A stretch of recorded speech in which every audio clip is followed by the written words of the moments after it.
जय जगन्नाथ स्वामी। भक्तजनों, भगवान तुलसीदास जी ने कहा है कि जब जब हो ये धर्म की हानि, बाढ़े असुर अधम अभिमानी, तब तब प्रभु धरि मनुज शरीरा, हरै विषम भव सज्जन पीरा।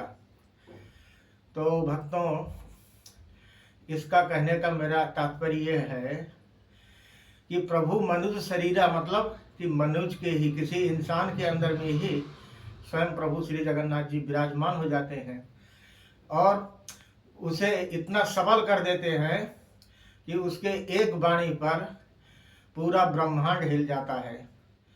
सो आज भगवान श्री धीरेन्द्र शास्त्री जी को भगवान ने अपना आशीर्वाद दिया हुआ है और उन्हीं के द्वारा अब सनातन की जागृति होगी और सनातन का स्तंभ फिर से खड़ा होगा और पूरे विश्व में सनातन का पताका लहराएगा।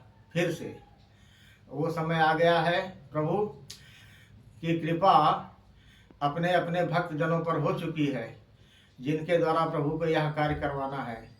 इसलिए भक्तों, सभी एक होइए, नेक होइए, आनंदित रहिए, उत्साहित रहिए, उल्लासित रहिए।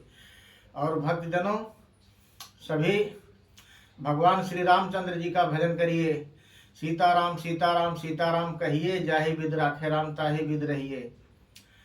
भक्तों, मैं ये कहना चाहता हूँ कि देखिए, अभी अगर हमारे देश में किस प्रकार की जीव हत्याएं हो रही हैं और जिन देशों में जीव हत्याएं होती थी उनके पाप का घड़ा भर चुका और उनका विनाश अपने आप ही हो रहा है। अपने आप एक दूसरे के साथ लड़ भिड़ रहे हैं और लड़ भिड़ कर मर जाएंगे। तो भक्तों, अभी भी समय है, क्योंकि हमारे भारत में भी कम जीव की हत्याएं नहीं हुई हैं, बहुत सारे जीवों की हत्या हुई हैं। अब से जीव की हत्या बंद करिए और जीव के प्रति दया करिए, वनस्पतियों की सुरक्षा करिए, वृक्षों का संरक्षण करिए। अभी भगवान बहुत सारी धरती दिए हुए हैं, अभी इंसान तो बहुत कम हैं और धरती बहुत ज़्यादा है। ये लड़ने का और भिड़ने का समय नहीं है, एक दूसरे के साथ सामंजस्य भाव बनाकर एक दूसरे का सहयोग करने का समय है। तो भक्तजनों, आप सभी भगवान श्री रामचंद्र जी का नाम लेकर के एक मत होकर के आइए, सनातन को एक करें, हिंदू राष्ट्र की घोषणा करवाएं, गौ माता को सुरक्षा प्रदान करें। अभी भी भक्तों, आपको शायद पता है कि नहीं है, सबसे ज़्यादा गौमांस हमारे भारत से ही विदेशों में जाता है।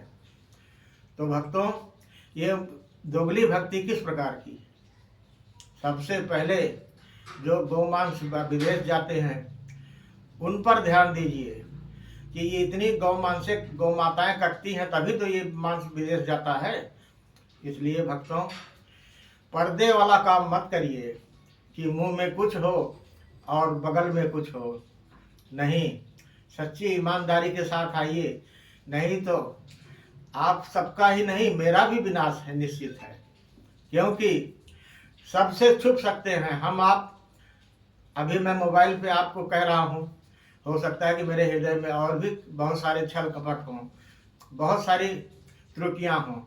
नहीं भक्तों, इन सबको खत्म करिए और दोहरा रूप मत अपनाइए, चाहे वो जो भी हों। मैं उनसे यह कहना चाहता हूँ कि दोहरा रूप मत अपनाइए, क्योंकि विकराल रूप ले चुका है काल। और काल जब अपना विकराल रूप लेता है तो प्रलय निश्चय है। इसलिए सभी भक्तजनों, अपने वास्तविक स्वरूप में आइए, एक स्वरूप में आइए, दोगले स्वरूप में नहीं कि कुछ और कहिए और करिए कुछ और इसी के साथ मैं अपने वाणी को विराम देना चाहता हूँ। सभी भक्तजनों से अनुरोध करना चाहता हूँ, सभी भक्तजन हमारे लिए पूज्य हैं। भक्त भगवान की जय। जय जगन्नाथ स्वामी।